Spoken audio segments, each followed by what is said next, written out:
Good afternoon again, beautiful ladies of Meramec Bluffs.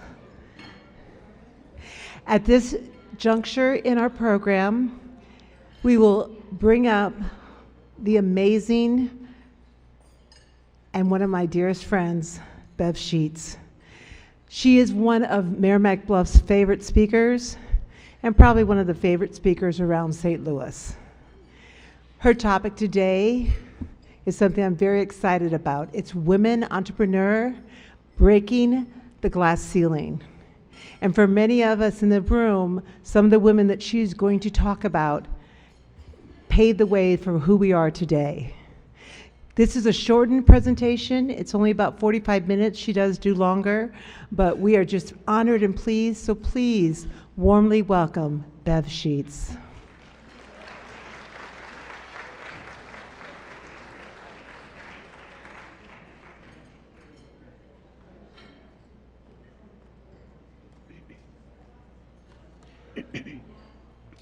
I am so honored to be back with you again to celebrate this lovely occasion. I got to be here last year behind a, okay, is this better? Okay, behind a plexiglass front, and this is much nicer to see your beautiful faces. Today we're going to talk about women entrepreneurs. I don't know about you, but I think that's a marvelous word. It just sounds important, doesn't it? Sophisticated, foreign. It sounds much more impressive than just saying a businesswoman. Actually, an entrepreneur is defined as an owner or a manager of a business enterprise who makes money through risk or an initiative. The formidable ladies we're going to study today made their mark in a variety of business endeavors, from finance to cosmetics, from aircraft manufacturing to the making of toys, from dress manufacturing to publishing. Women in this last century have succeeded brilliantly. When we think of movers and shakers on Wall Street, those captains of industry, the titans of finance, we usually think of men in business suits. But there is a woman who made her mark a very long time ago. Her name was Hetty Green. She was an American businesswoman and a brilliant financier. She was known as the richest woman in America during the fabulous Gilded Age. She was also, though, known as the Witch of Wall Street and the world's greatest miser. She was a lone woman to amass a fortune at a time when other major financiers were men. She was an only child born in 1834 to a wealthy family of Quakers who lived in Massachusetts and made their money in the whaling business. Now, her mother was frequently ill, so Hetty was primarily raised by her father. He would read the stock market reports to her the way other children's parents read them bedtime stories. He wanted her to learn to handle money shrewdly, and boy, did she learn that lesson. From 6 on, she took over reading and would then read the financial papers to her father. When she was only 13, she became the family's bookkeeper. As a young woman, she inherited $6 million, which she invested and parlayed into an astonishing fortune worth upwards of $4 billion in today's money. She developed an investment strategy which she followed throughout her entire life. She made conservative investments, kept substantial cash reserves ready, and had a cool head when the market was in turmoil. On several occasions, she personally floated the city of New York money to keep New York afloat. She also lived unbelievably frugally in spite of her great wealth. She always struggled to find love. She thought it was a lot easier to understand numbers than it was to understand men. I used to think that might have been true too. She hoped someday to find someone, but she didn't trust any of the men who showed an interest in her. She believed correctly that they were after her money. Finally, when she was 33, she met a man who had his own modest wealth, and he wanted to marry her. His name was Edward Henry Green. They did wed and they had 2 children, Ned and Sylvia. She tried to keep her money separate from him with the type of prenup agreement that was popular at that time. But when she discovered that the bank was letting him use her money, she put a stop to it. He moved out, and his finances rapidly declined. Hetty, who never ever fit the standard mold for how women should behave, later, and this is to her credit, took care of him when his health declined. She even nursed him through his dying months.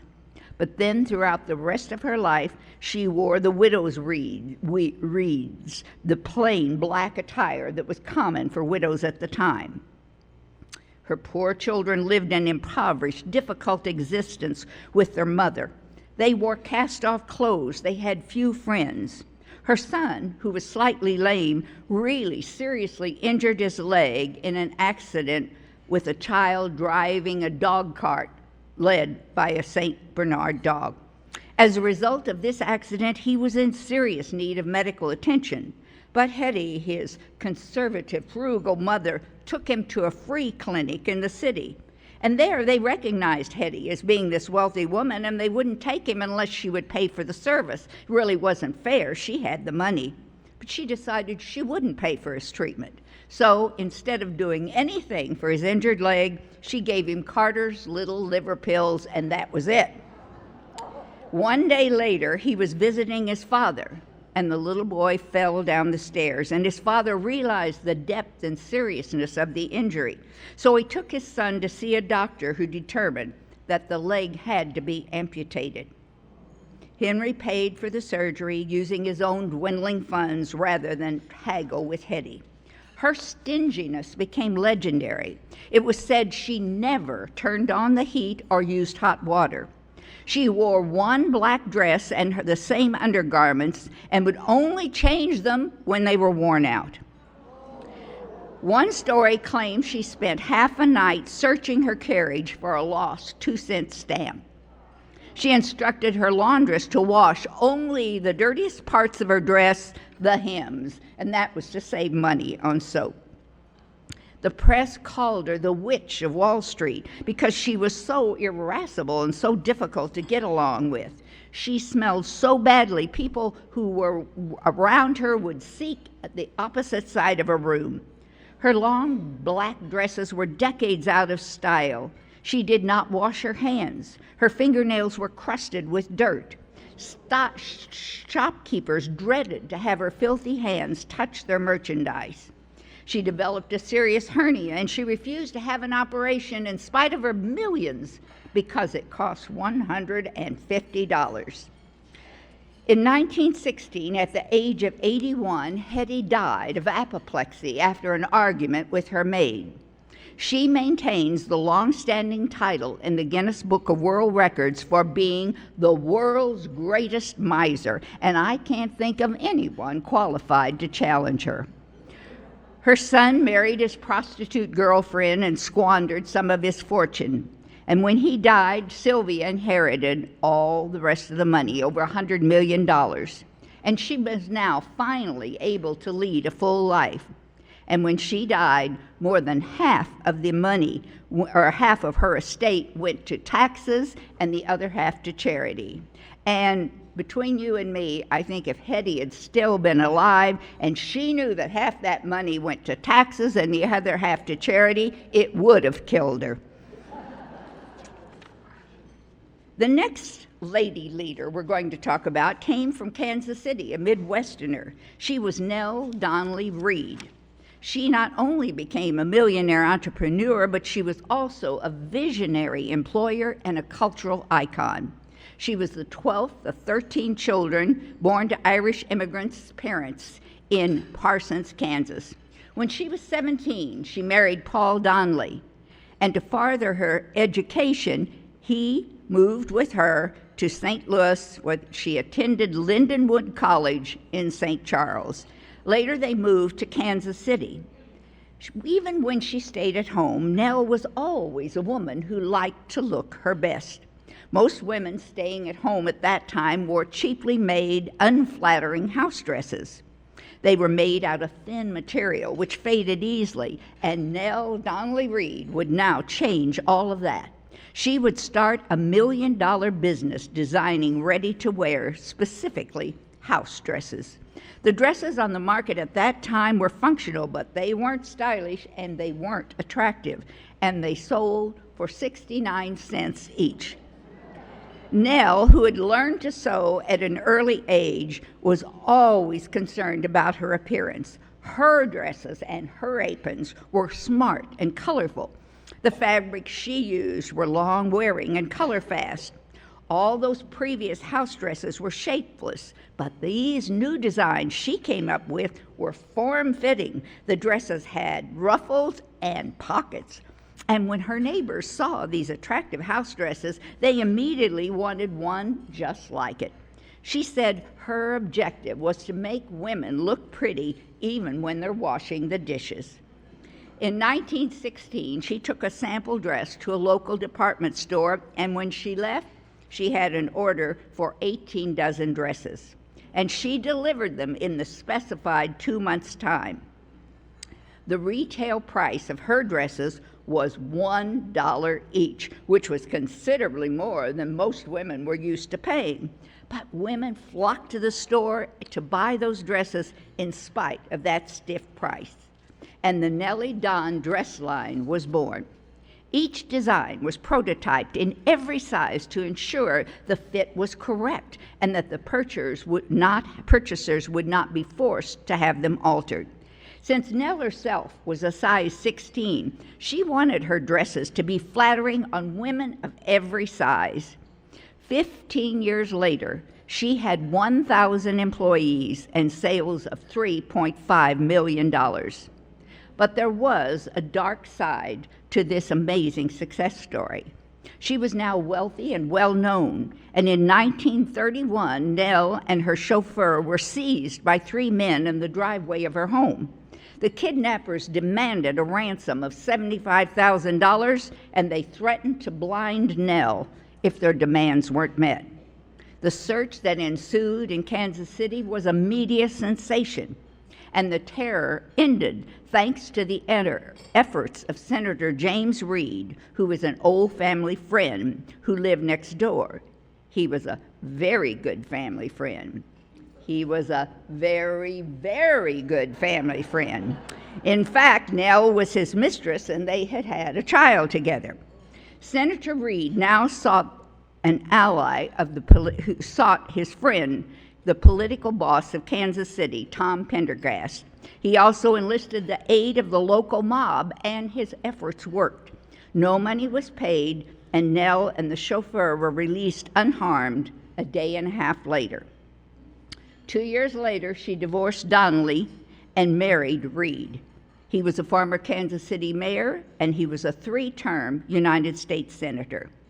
Nell Donnelly Reed is recognized as an astute businesswoman, but she was also a leader in bringing about better working conditions for her employees. Her company in Kansas City was the first to, now get all these first, pay for group hospitalizations, provide welfare benefits, make educational opportunities available for the workers and their children through night classes. She also maintained an on-site cafeteria and was the first business in Kansas City to have air conditioning. On top of all that, she saw that her employees were the best paid in Kansas City. At the height of her success, every 15 seconds, someone somewhere in the world was buying one of her dresses. By 1954, her company was the largest manufacturer of women's clothing in the entire world. She was a generous contributor to numerous Kansas City civic institutions. This grand lady of the garment industry died in 1991 at the remarkable age of 102, and she is remembered, especially in the Kansas City area, with great warmth and respect. Now, there's no question that all of these women we're going to consider today aimed high, but one literally found her calling and success in the sky. When we think of aviation and women, most of us think of Amelia Earhart. But there was another woman who skyrocketed to success, and her name was Olive Ann Beach. Her story begins at the height of the Depression. She and her husband found the Beach Aircraft Corporation in Wichita, Kansas. She and her husband would grow this business from 10 employees to 10,000. But nothing in her background prepared her for this entrepreneurial role. She was born in 1903 in Waverly, Kansas. And from early on, she always enjoyed breaking gender roles. She had a bank account when she was 7 years old. She kept track of all of the family's accounts. She attended business school, and she was hired as a bookkeeper and secretary of this new company started by Walter Beach and his partner in Wichita. Walter and Olive's working together would lead to romance and marriage. It would be a marriage of opposites, and it would be a fascinating love story. He was a charming rascal with a roving eye. He was a gruff man who had a heart of gold, and he truly, truly embraced life. He was dubbed then as Wichita's most eligible bachelor. And when 22-year-old Olive was hired as a secretary, she quickly caught his eye. She had blue eyes, a great figure, and a no-nonsense mind for numbers. He had no way of knowing then that this shy, small-town girl would prove to be a true partner in marriage and in business. Now, he was very adept at competing and winning all of these flying contests, but he now met a real challenge with this new secretary. Now, after he had commented on her good-looking legs, he offered to take her up for a ride in his plane. It was his version of that old "I'll show you my etching" story. She agreed, but she warned him there would be no stunts. He got her in the plane. It was an open cockpit. The top was, there was no top to it, and she was behind him. He took off in that open cockpit plane, and once he got high in the sky, he proceeded to do all of these intricate loops, and then very cockily he glanced behind him to get her reaction, and he saw that she was gone. He flew low to the ground. He looked and looked for signs of the body. He saw nothing. He searched and searched, but there was no sign of Olive Ann. He landed, he ran, he got friends to help him search. Nothing. Sadly, he had to go to her parents' house and give them the terrible news. He had lost their daughter. He rang the doorbell, and that's when Olive Ann answered the door. It seems, on to his tricks, she had ducked beneath the top part of the plane and had hidden out of sight in that partially covered cockpit. So when he turned around, he didn't see her because she's down under the seat. When he landed, she slipped out and went home while he's searching everywhere. Poor Walter probably realized at this point that he had finally met a worthy partner in life's adventures. After their marriage, they established their own company, Beach Aircraft. He was the talented designer of planes, and she was the hard-driving supervisor and shrewd manager of corporate finances. Beach Aircraft manufactured 270 Stagger wings for the United States Army during World War II. The company continued to supply military aircraft and products for NASA's Gemini, Apollo, and other space shuttle programs. In 1940, Walter became ill, and his wife took control of the company for the next 10 years. And in 1950, Walter died suddenly of a heart attack, and Olive Ann became the president. She would spend 20 years at the helm of the company, and their sales would triple during that time. Beach Aircraft would become a leading manufacturer of private airplanes for general aviation. It would also continue to be the source for many space and missile contracts. She gave up the presidency in 1968, but she remained the chairwoman until 1982, when she became chairwoman emeritus. The company had grown from a handful of employees to a payroll of more than 10,000 employees and annual sales exceeding $900 million. Olive Beach became renowned among journalists and aerospace enthusiasts as the First Lady and Queen of American aviation. She died at her home in Wichita in 1993 at the age of 89. Interestingly, she never ever learned to fly.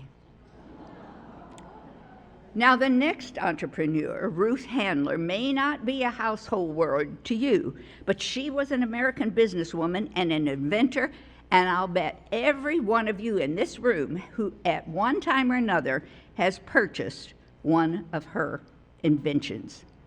She was born to Polish Jewish immigrants in 1916. She married her high school boyfriend, Elliot Handler, and then they moved to Los Angeles, where he designed and made their furniture out of plastic. And she thought his products were so interesting and so good that she encouraged him to make them and sell them commercially, which is what he did. And Ruth became his very effective sales force. Later, he and a partner began to make picture frames in their garage workshop. They named their company Mattel, and before long, Elliot bought out his partner. He took that leftover wood from making the picture frames, and now he began to just use the scraps to make doll furniture.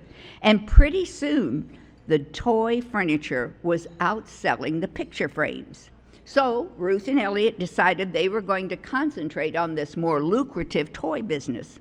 The partnership produced several successful toys. One was the Yukadoodle toy ukulele, and another one was the Burt gun. It was a toy cap gun. And these were very popular early settlers. But it was an idea of Ruth's that would make a fortune and change the world of dolls. She had noticed when her daughter and her friends were playing with their paper dolls, they always pretended they were doing adult activities. They were going shopping, they were playing bridge. She got the idea of a doll that would look like an adult, a fashion model doll. And she tried to sell the various toy manufacturers on this idea, but they were skeptical. They said nobody would want a doll like that.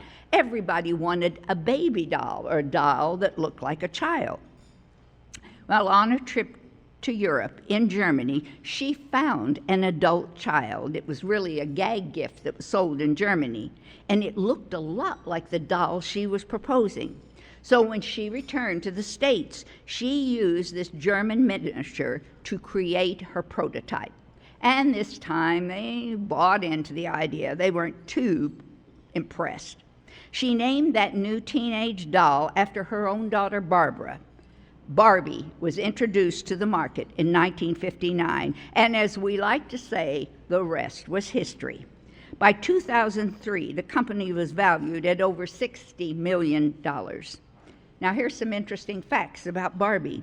The first one sold for $3, and if you today had an original 1959 Barbie in mint condition, it would be worth $27,400. First doll. One of the lucrative and most successful features of Barbie are all the various components that are sold with it. The brilliance of this idea, individual clothes, the accessories, the houses. Over 70 top designers over the years have made clothes for the Barbie doll. She has had over 200 inspirational careers, encouraging young girls to consider a myriad of professions, from pilot to teacher to doctor. Ruth expanded the line with the ethnic Barbies, and she created a male doll, which she named Ken after her son. The best-selling Barbie of all times was Totally Hair Barbie, who had hair from the top of her head down to her toes. It is estimated that over 1 billion Barbies have been sold in more than 150 different countries. It's hard to believe, but 3 Barbies are sold every second. But the dolls weren't the only important inventions Ruth created. She developed breast cancer and had a mastectomy in 1970. She found she couldn't find a suitable prosthetic breast in the marketplace, so she designed one. Her replacement breast, called Nearly Me, is still being sold today. Ruth died in 2002 when she was 85 from complications after surgery for colon cancer. But her beloved Barbies continue to live on throughout the world. The next one to exude the sweet smell of success was a homemaker and a baking entrepreneur, and her name is Mrs. Fields, Mrs. Debbie Fields. She was, pardon the pun, one smart cookie. On the surface, she didn't possess any special talent or any specialized training. She was just a mediocre student. She was also a cheerleader who enjoyed making cookies for her family. She got a taste for entrepreneurship when she was only 13 and was living in California. Her first job was with the Oakland A's baseball organization. Their colorful owner, Charlie Finley, was always looking for some new novel attraction that would help him increase attendance in the parks. So he decided he was going to use bat girls, young women, to go get foul balls instead of the traditional bat boys. And she was one of the first to be hired. He paid her $5 an hour, and she used that money that she made to buy top quality ingredients for her cookies. She spent it on butter and chocolate and good vanilla. She would then bake and bring her delicious goodies in for the staff. She started milk and cookie breaks for the baseball umpires, and everybody loved her cookies. She had decided that a college degree wasn't for her, and at the age of 19, she married and became Mrs. Fields. And when she was 20, she decided she wanted more. So she came up with an idea that most people thought was half-baked. She wanted to market her tasty product to the public. So she approached her family, and she approached her friends, and she approached the banks trying to get a loan. They would review her business plan. They would eat all of the cookies she brought. They would tell her how delicious the cookies were, and then they would turn her down for the loan. She persisted, and finally she did get a loan. And on the first day that she really opened her new business in 1977, her husband bet her that she wouldn't sell even $50 worth of cookies. Well, after several hours, she became concerned. She hadn't sold a single cookie yet. So she went out into the street with a tray of warm chocolate chip cookies, and that sweet aroma would prove to be the sweet aroma of success. Those who sampled the cookies followed her right back into the store to buy more, and by the end of the day, she'd literally sold out her cookies. Debbie Fields was on her way, showing us all just how the cookie crumbles. She would enjoy a tremendous level of success with her business, eventually growing to 1,000 stores, employing more than 5,000 people. She was now cooking with confidence, and her simple concept turned into a $450 million company. She sold that company in the 1990s and became a spokesman for the multi-million-dollar cookie empire. She proved to everyone that she was not only a tough cookie, but she was also a smart cookie. And thank you for putting up with my puns. One could argue that the next lady we're talking about maybe shouldn't belong to this because she didn't start a company. She didn't head one. She didn't get rich from her efforts. In fact, she was fired, and she wound up with little material reward for her brilliance in marketing the product Tupperware. Brownie Weiss was her name, and she made an impact on American marketing, and she deserves, I feel, to be on this list of outstanding women in business. She was born in 1913 in rural Georgia. Her parents divorced when she was very young, and her mother became a union organizer and left her daughter for long periods to live with the family members. Brownie only got as far as the 8th grade, and then she joined her mother giving speeches. When she was 23, she married Robert Weiss and 2 years later gave birth to their only child, Jerry. From her home, she would write these letters, anonymous articles, letters to the newspaper.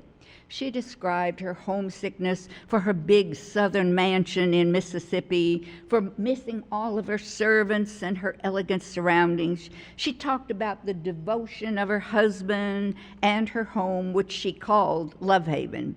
But none of that was true. That was just her dream life. In reality, he was a violent drunk. They divorced in 1942, and there she was now, a young, single, divorced mother with very limited education, a child to raise, and no real experience. So she worked a variety of jobs. She clerked, she was a secretary, and she sold Stanley home products at night for extra money. She did always have this charm and this perseverance, and before long, she was Stanley's top seller. She happened to notice one day a product that was languishing on a department store shelf. It was made of polyethylene, and it was called Tupperware. She saw a terrible demonstration of the product, and she believed that home parties would be the perfect place to showplace this product. Women, she thought, needed to see how to burp that lid to achieve a tight seal. So she moved to Florida in 1950, and she began selling the product there. And pretty soon, she was outselling Tupperware in the stores thanks to her party plan. Then she caught the attention of Earl Tupper, the product's inventor. He offered her a job as vice president of home products in 1951, and she was delighted. She accepted, but she insisted now that this product be sold exclusively at home parties. She was the head of sales for him from 1951 to 1958. Brownie demonstrated a great grasp for selling and for the consumer culture. She zeroed in on the fantasies of women at that time. They were really impressed to see a woman who had risen on her own, and her success inspired the people who worked under her. They were eager for the same business opportunities that offered advancement through Tupperware. Women had achieved some economic freedom during the war, and they didn't like being told to go back to the kitchen when the boys came home. One of the things she did was initiate these fabulous sales meetings. She called them Jubilee meetings, and they would last for 4 days. And she would give all of those women selling at home parties lavish gifts. I mean, speedboats, cars. There would be spectacular entertainment at these events. She became the first woman on the cover of Business Week. She was attractive, she was popular, she was a media darling, and she became the face of Tupperware on TV and in newspapers and in magazines, and therein was the problem. Success can sometimes breed jealousy. Her popularity did not set very well with her volatile boss. He had a hot temper, and he grew jealous of Wise. She was the face of Tupperware, not him. And he consistently tried to micromanage Brownie. In 1958, she had one of those lavish sales meetings I was telling you about, and she had it on an island off the coast of Florida. It was lavish. It was kind of like a luau. But a terrible storm came up, and 21 of her guests were injured, and lawsuits ensued. And that was the impetus that Earl Tupper needed to get rid of her. He fired her, although the weather, you have to admit, really wasn't her fault. She was kicked out of her stunning home because she didn't own it. She had leased it from the company. She had no company stock. And when she left, she was given 1 year's salary, $30,000, and that was it. Every reference to Brownie Weiss was then removed from Tupperware literature and archives in their national headquarters and in any of their archives. And that literally should be the end of Brownie's story. She tried several other ventures, but she was never able to duplicate the success she had had with Tupperware. But she had set the gold standard for home parties, and her efforts are emulated still today by Mary Kay and Pampered Chef and other successful business ventures who use the home party plan. I was curious about the fact she'd never remarried, and I just kind of hated to let this story drop. And then I read that she did have a very discreet romantic relationship with a very witty, urbane man, a man whom I had heard about.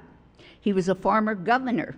He was a politician who had run for president twice. His name was Adlai Stevenson. She lived in Florida in relative obscurity in her later years, and she died in 1992 when she was 79. Today, though, her contributions are heralded at the Tupperware headquarters. Earl Tupper had sold his company for $16 million, and now she is finally being given the respect and attention she deserves from the company she truly built. Now, our last outstanding leader made her mark in publishing, and I must confess that I am one of her strongest admirers. Catherine Meyer Graham, on the surface, had everything. But when you dig deeper, you get that poor little rich girl story. She was born in 1917 to a wealthy, well-connected, privileged family. Her father was a rich financier who bought the failing Washington Post newspaper at an auction. Her mother was beautiful and bohemian, but very self-absorbed. She was conscientious, but she really wasn't a loving mother. She was also very condescending. And as a result, Catherine, the fourth of 5 children, sort of brought herself up emotionally and intellectually. And since her parents traveled a great deal, the children were largely raised by nannies and tutors. As an adult, Catherine would be shy and insecure. She would always refer to herself as being a doormat. She was always, though, interested in publishing. She had attended Vassar and graduated from the University of Chicago, and then went to work for a San Francisco paper. In 1938, she returned to Washington to work for the Post, her family's paper. And 2 years later, she married Philip Graham, a Harvard Law graduate. His first job was clerking for Justice Felix Frankfurter of the Supreme Court. Now, they called this cadre of brilliant young lawyers he had. Now, remember, it's Justice Frankfurter, and they called all these young lawyers Felix's hot dogs. And he was one of Felix's hot dogs. He was very capable, and he was talented. And he was well enough thought enough of by Catherine's father, who persuaded his son-in-law to come join him in running the paper. He would eventually sell the Post to his son-in-law for $1. Catherine never questioned that decision, nor did she ever ask why her father hadn't offered to sell the paper to her. She always downplayed herself. And under Philip, the paper did expand. He would add the Washington Times-Herald, Newsweek, and various radio and TV stations to their communication holdings. Catherine and Philip had 3 sons and a daughter, and they were very active and popular in the Washington social world. Their friends included the John F. Kennedys, the Ronald Reagans, Henry Kissinger, all the political movers and shakers of the time. This young couple were truly power brokers in Washington politics. Catherine periodically worked for the paper, but her main job was maintaining their beautiful homes and their busy social life while raising the children. But there was a dark side to this glittering couple that very few people knew anything about. Philip began to show signs of mental illness that would be diagnosed much later as his being bipolar. In private, he would belittle her and call her horrible names.